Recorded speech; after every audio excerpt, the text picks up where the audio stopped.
Thanks for coming along. So this is slightly a little bit of a surprise. So it was an idea I had this morning. I really wanted to share these things. So as a consequence, there's no slides. I want to show you the two models themselves. And what I was hoping for is that you would also get a chance to do something yourself. So I just wanted to check first with everybody is who's designed a maturity model before? Anyone tried it? No? Yes, you've tried. So that's my second question. I just want to see so who's designed one. Yeah, some people have. What's it? Can you tell me what it's for? What was it for? Well, we're trying to map out the current state of the UX because we're trying to roll it out for this large government trading enterprise. So it's trying to assess at a very broad level so people can try and understand where they're at, because people tend to need to have frameworks to actually understand and having key measures against. Yeah, that kind of resonated more with the language of business. So just to reiterate kind of what you said, which was that you're using it for, it sounds like UX maturity within one team, is that right? No, it was across an entire business. Across the business. Which also had diversity in terms of they were outsourced, so contract, and they'd actually have in-house designers. So very varying levels of maturity. So Great. Bit of shit. Yes, that's great. So, and I think that's a really nice, and that's a really nice way to use it. So the other question I want to ask is who's used a maturity model? Yeah, Tanya, you said? Yeah, tons. I mean, like certainly show my age here, but agile maturity models. Agile maturity, Yeah. yes, yeah. But also all kinds of capability models. Right, and capability is the classic one, isn't it? It's kind of come from capability to maturity. And so what's the classic metaphor for maturity? I'll give you a hint. Experience? Staircase. So typically people think about them as steps upward. It's useful as a reference, isn't it? So sometimes it's useful for assessment. So where are we at? So it's really good for understanding the current state. And it's also, what I was trying to use it for was actually for transition and change. So this particular one, and because I don't have slides, I've just gone straight to the model. This one was actually for improving security. It's for the InfoSec team for security. Not the technical side of it, but the behaviour side of it. It's like, because you need people to shift. So I call this one actually a conversational model. Now, nobody knows what that is. but what I was trying to get to with this was to help people understand, so business leaders to understand security. So I started off with doing some research and saying, well, what do people understand about security? What are they doing? And what I found from that research, and they're mostly interviews with people, is that everybody was terrified. And most people, not all, most people didn't have any idea what to do. And so that was calling what I would call an anxiety gap. And so I went, oh, that's interesting. So this is the research I did before we sort of went into something.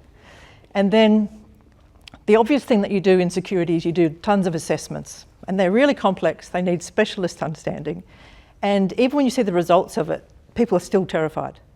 So I was speaking to people who were business leaders. They were responsible for things. So people in HR, people in finance, people in the different consulting areas. It was for ThoughtWorks at the time.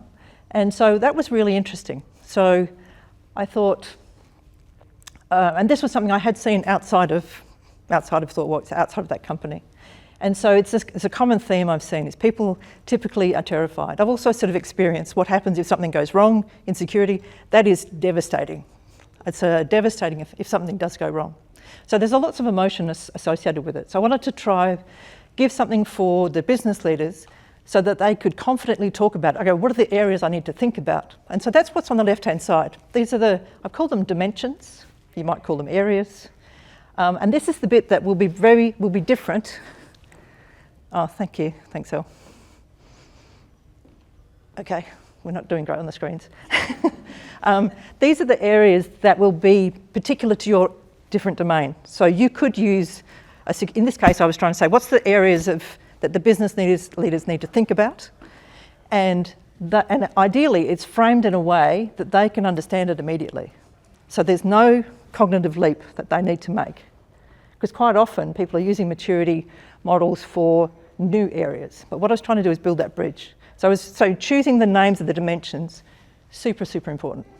And so you can see on the left So just a couple of them. So the first one there is building relationships, relationship between the security team and the business team, the business leadership, so that it work in true partnership. It turned out actually once we implemented it, this was not just a nice area, it was actually foundational. If we didn't have that, the rest was a bit of a waste of time.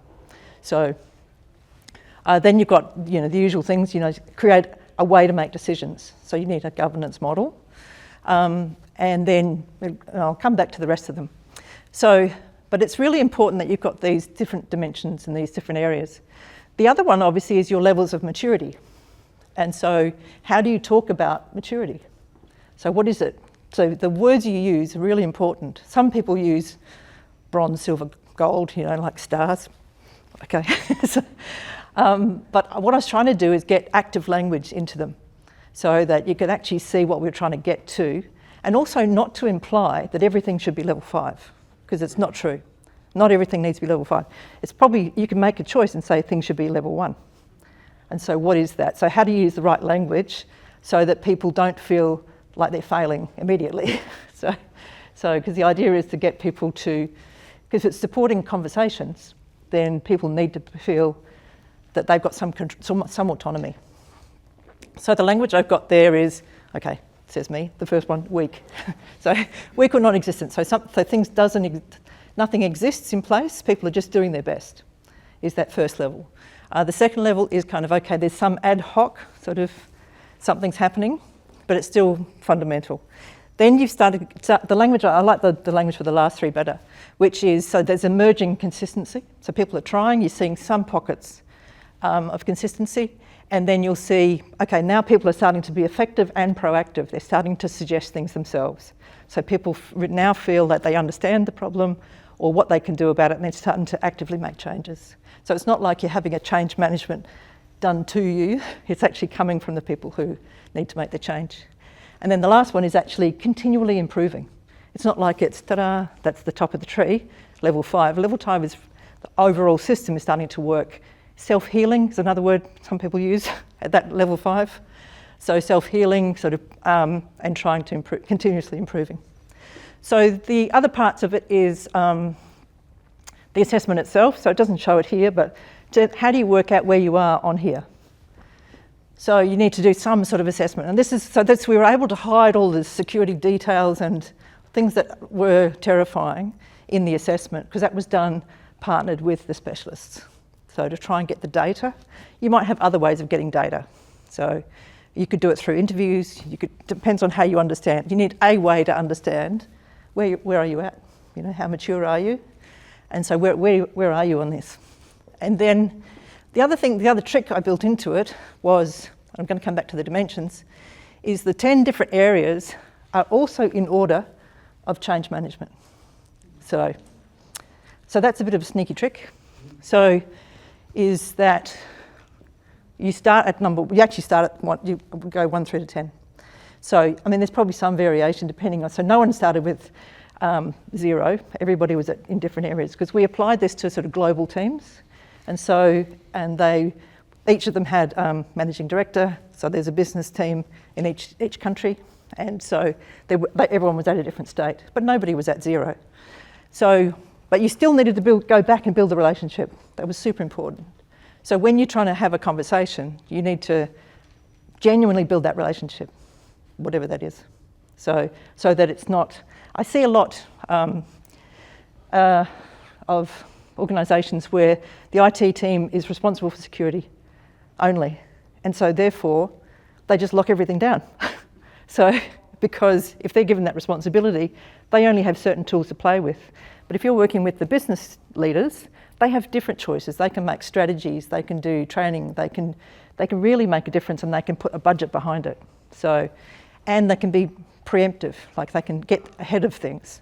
So it's really quite a different feel if you're building security in. And that's what we're trying to do, is shift the perception, but also have those genuine conversations, was the idea for this particular one. And so I don't have the assessment to show you, but I do want to show you how we use the results on this. So, okay, so you can see, I've lost a little bit of the formatting, but you can see the point here. So what you have is down the side, the dimensions are still there, obviously, they're they're descriptive. And then you can see the results, which is you just put a dot in that area. So to get the data, so you get the data, whichever method makes sense for you. So you might do it interviews, there might be sort of surveys, there might be objectives, sort of assessments that are done depends what it is. So that's where I think you need to have a research strategy. So I used the research before we started doing this to understand the current state. Then as part of the assessment, how is the assessment going to run? You need to make it practical. And if it's something that you can get insights continuously, even better. And it might be that it'll be different in different areas. So if we look at those 10 different areas, you've got incident response, which is if something goes wrong, you're able to respond to it. How does that happen? What's that process like? And what does that feel like for people? Then you have to build your community. That's essential. This is about activating the entire population. So who's your community? And setting up a champions network was a game changer. So having someone who was not necessarily a security specialist, but responsible in each team, who would advocate for it. In the same way we advocate for end users perhaps as designers. You need someone to advocate for, in this case, for security practices, information, and it's a way to connect them to the broader community. And that's how you activate your large audience. The leader activation as well, so it's not just passive taking recommendations from leaders, but leaders actively asking questions and actively getting involved and being out the front. Delivery practice, in this case it was around software delivery. Sorry if I'm breaking the microphone. The delivery practices, so that was what's appropriate here, but if you're doing another area, whatever the practices are might make sense. Data handling is so important, we gave it its own area because that's really critical. Privacy, managing data properly. And then you start doing this. This is the classic one that they do in security, is train people. So this is where you're building your capacity and awareness, managing your risks, and also making it visible. So what I'm saying is don't take this model for your area. Maybe take the aspects of it and then just take it and use it as an example. Because what I found is as we were doing it, we really got fantastic insight in trying to come up with those 10 different dimensions, in trying to come up with understanding what data is there, who's doing what. It really gave a lot of insight into the nature of the problem. So in attempting to solve it by making it, and I like conversational frameworks, it's probably what I build all the time. They don't all look like this, but it's really about better quality conversations. And also better quality questions. So you don't want your questions only to be, something's gone wrong, what do I do? That's okay, that's an okay question. But you want questions kind of that are a little bit earlier, and a bit more informed. And so people are not terrified. When people are terrified, they can't think, and they can't do things, and they resign. So I think what we're trying to do is keep people so that they can actually function. So that was the idea. So then from here, we can actually then go into, what's the strategy? So you can see that the idea is you just choose a couple of areas and, you can see a loose slide, this one. But you can see the strategy. I was really happy with the way this came out. So you can see the open circle is the target. And you can see not everything has an open circle on it. So that's where we're trying to get to, because the idea is don't do everything at once. Ideally, just choose 2 to focus on, say, per quarter. That was kind of what we were sort of advising, something like that. So take it easy, practice changing, practice moving things, and see what's involved. And so I think this worked really well. And the words on it next to it, so they knew what it was, so you didn't have to go and look anything else up. You could just read this. And so you had 2 slides. Where are we? Which is actually still on here, current state. And then you work with, in this case, business leaders to genuinely say, where should we focus? So it's not just, here's the recommendations. And so that worked really well. So that visualisation of it worked really well. And I was pretty happy with it actually. Because it's quite a tricky area, security, because it sounds ominous, it sounds technical, and a lot of it is around human behaviour. And this is something we know a lot about, but we have to find a way in. So that's the one that we did for security. And so I just want to share a little bit about the approach to it. So how do you start it? So we first, like, understanding current state, we start out exactly the same way. So it was pretty hard to have a framing question, but we sort of went, okay, we want to improve security generally. Wasn't quite sure what the question was, so I started doing some research. And that was all qualitative research, really. So there was a little bit of data around how many incidents happened every year. Incidents is tricky because you actually want that number to go up. So you don't want it to go down, because going down is easy. People just stop reporting them because they're reported individually. So you've got to look, there's a couple of paradoxes in there. So that was but it was good data to have. So you start doing exploration, say, what data do we have? And what's the patterns in the incidents? And then start to do the interviews to understand the different areas. So if we sort of applied it to another area, so you might be applying it to improving the way your team is working, for example. Or you might be applying it into, well, let's take that one because that's nice and easy. So if you've got, say, a team of 20 people, and then you want to say, we want to, as a whole product team, how do we improve? So that's kind of an easy one to think about because you're in it. You're part of the team and you sort of understand. You could do interviews with everybody to say what's working, what's not, what are the challenges. You might look at the outcomes of the team. What are you producing? Is it working? So what you have to do is understand that flow of that information. But what I'm looking for is how people make decisions. So the first framing is how are decisions made? What decisions are made and how are they made? Because if you have, and we've experienced it, we've got the most senior person making the decision based on what data, that's good insight to understand that's how it's happening. But that might be something you want to shift. So you have to be clear on what's your problem and how do you want to shift it. But the first one is decision making. So think about how decisions are made, who's making it, what data is being used to make decisions. To me, I think that is a great clue around maturity. If I can just take a simple example, which is, for example, when people are not good at using computers, and low maturity is they can only just do what they're told, which is push that button. Now push that button. There's a one-way thing. So at that lowest level, people who are very new to something can't make choices. They're just being told it's one-way information. Then as they go up, like when you could turn off a computer at the wall, I actually saw that. People said, the only way I know how to do it is I turn it off at the wall, it restarts, so it gets me back to the beginning again, and then I go from there, because they get lost very easily. So then as it goes up, you've got, okay, now people can actually repeat and do things the same way with some confidence. The next one is they can do the same thing, but maybe 2 different ways. And then it goes to the expert level, which is, okay, now I can actually fine tune how I can do it. I can understand what's happening, and I can even invent new ways to do it. So it's a model I use all the time for when I'm doing these kind of maturity models, is how are people operating? So how are they making decisions? And secondly, what data are they using to make those decisions? But I think it's the research that actually unpacks those different areas that you've got, and you come up with what are those key areas that are really important. So what I was describing with the decision making is really how I think about the research. So how do I understand the space to then come up with it? But what I noticed was this, we did the research, but then you do this and then try and test this, that's more research. And that gives you greater insights.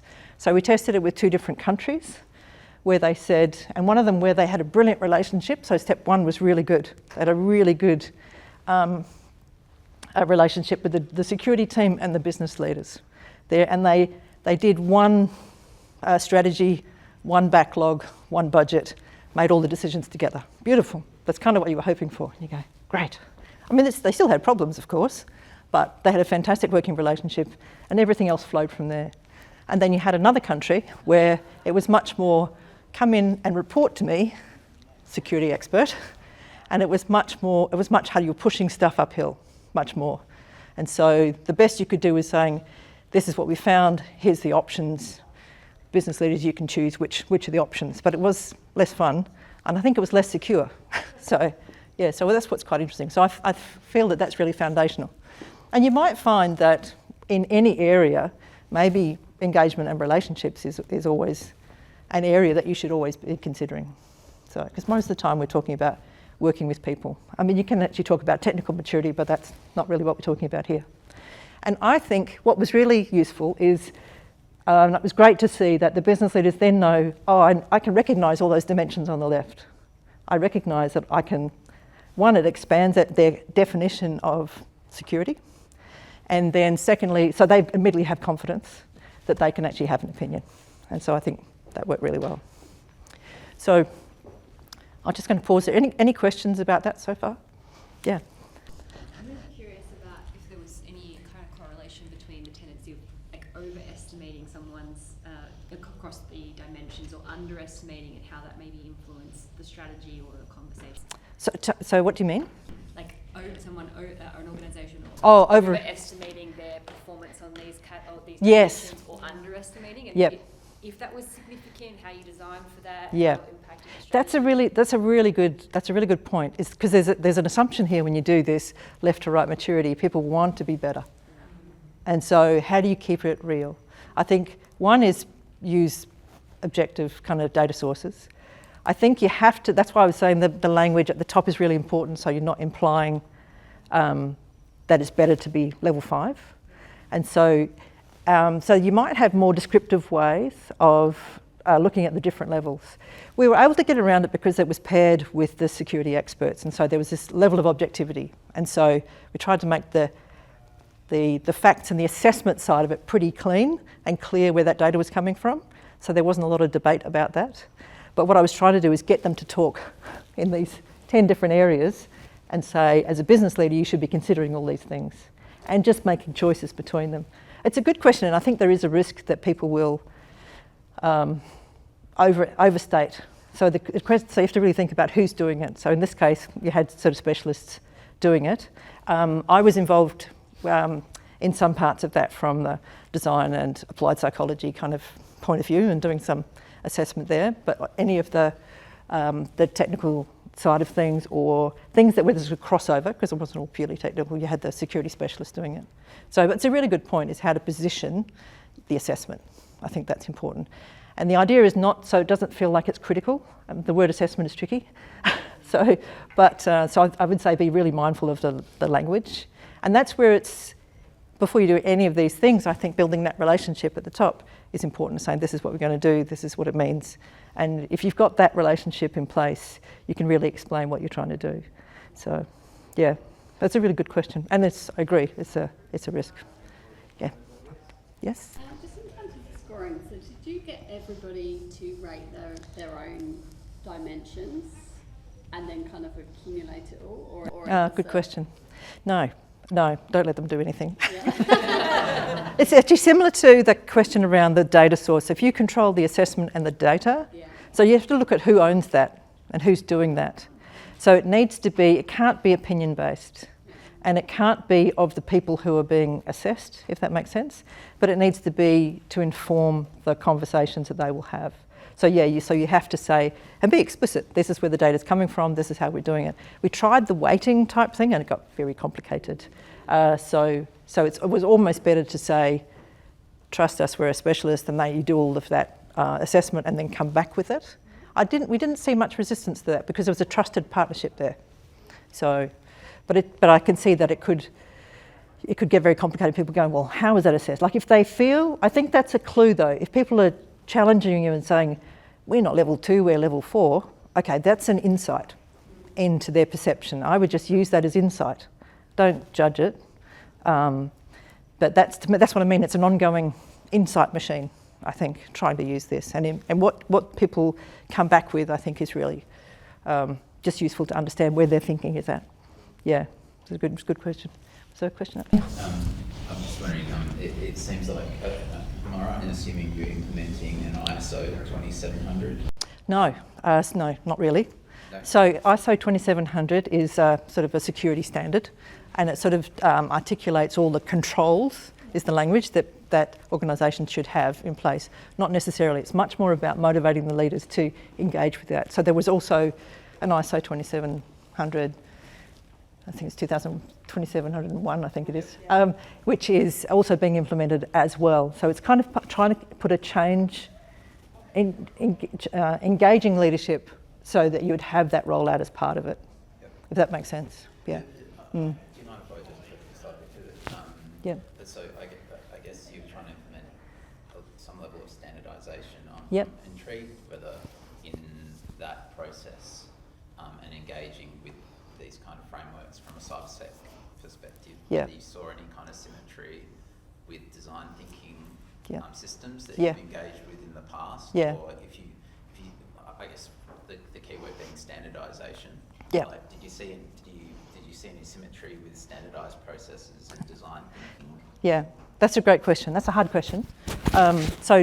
Symmetry between design thinking and the standardised like security processes that are in the standard. So, yeah, interesting question. So we did take a design thinking approach to the overall thing, and then you have. I'm trying to understand. So what's in the standard and what it's trying to do seem to be much more of a reference than a process. So the standards sort of say, here's all the different business areas, here's the controls you should be considering. But I think it was this part, which is much more connected to the change management, then so it helps you engage leadership to say, okay, we've looked at the standard, and then we've folded in phases, and these are the changes we're going to make. So I would frame the standard as kind of a reference, an inspiration, but there's certain things you have to do to comply, for sure. So, but I didn't see. I think you can take a design thinking approach for 100% for when you're rolling out something like that ISO standard, which is around putting in the controls into an organisation. So, but you have to sort of take a step back.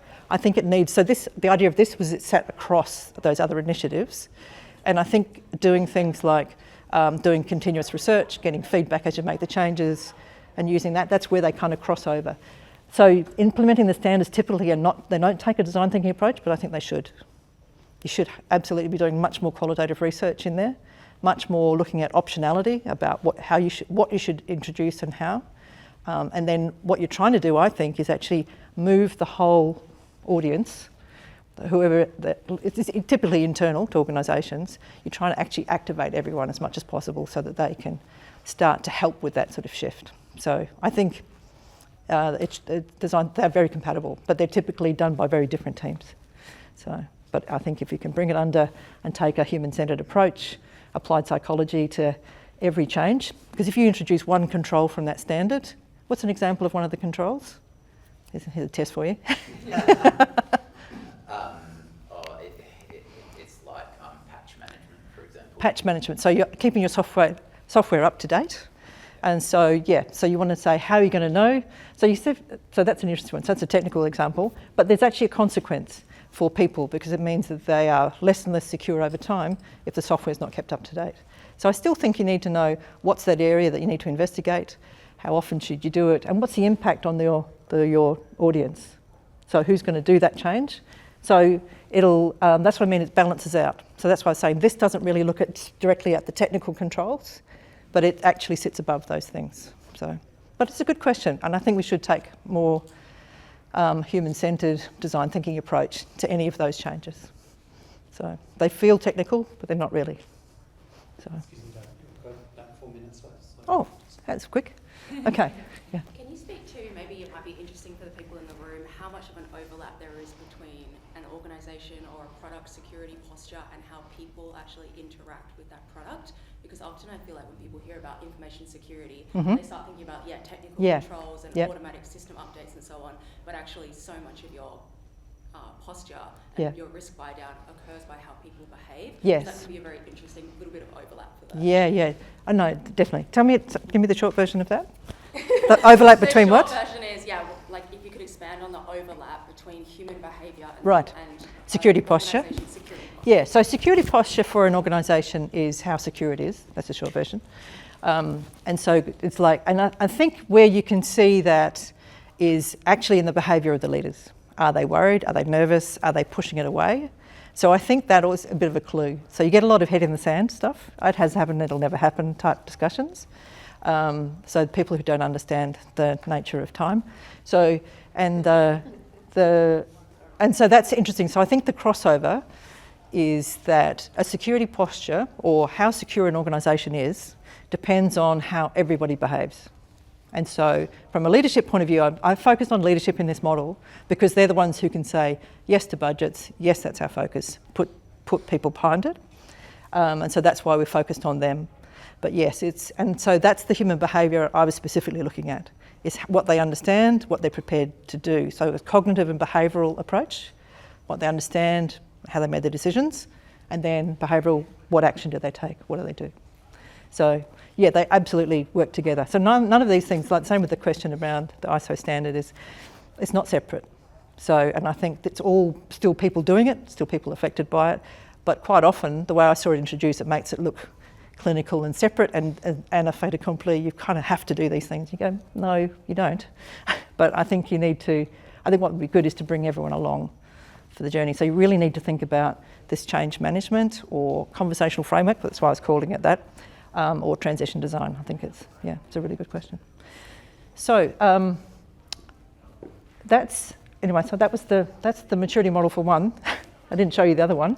So the other one is actually was for design maturity. So I'll just describe that one briefly. And it is got a lot more words in it because it's in a book. I'll just stop in a minute though. There, so it's pretty. But again, so 6 maturity levels, staircase, so it's the same. So what we're trying to do, so I was working with Emma Carter, so she's written the book and released it recently, and I think it's called Designed Up. So again, managing upward and what design means at that more senior level. And so, but the approach to the maturity model was the same, which is what are the decisions? So who's affected? What are the decisions? And the other thing we added in here is what can you see? What are the observable behaviours you could see at that different level? And so that was the same with the security one as well, is what can you see people do or not do? It's hard to see people not doing things. But actually, that's one of my primary research questions. I was going, what are the things we're not seeing here? So what's invisible? Either people are thinking it, or they'll just do it as an aside outside of the system, talk to someone else, or they don't know to do it. It's not actually happening. So that's what's interesting when you're doing a maturity model, is thinking about the things you can see, but also what you can't see and what you're expecting to see. So that was kind of very much the decision for that one. And I'll just quickly show it to you, if I can show you the whole thing.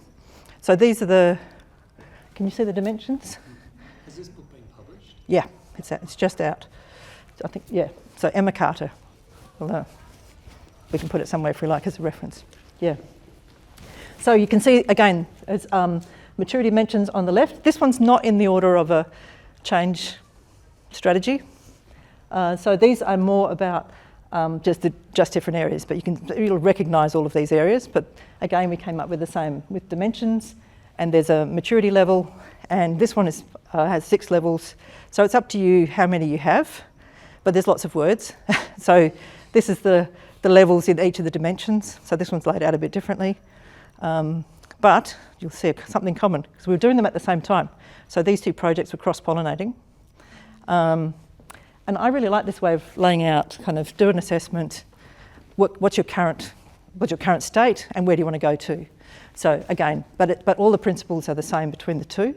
I think the process is very similar. You're still doing research, understanding people, particularly cognitively. That's always my starting point, is how people are making decisions. And what is it that, in this case, we're particularly looking at what can you see? Because you're coming in and doing an assessment. You're coming in as a designer assessing another design team or the maturity of design in an organisation, which is what this model is for. That's what we're looking for. What can you actually see? So those were the 2. And I found them very similar in the approach, radically different domains, but we're still talking about shifting people from here to here. That's the maturity part. We're still helping people step up along the journey. That was my attempt to look like a staircase. So that I was keen to sort of. I woke up this morning and went, I'd like to share this story. So, yeah, great. Thank you very much.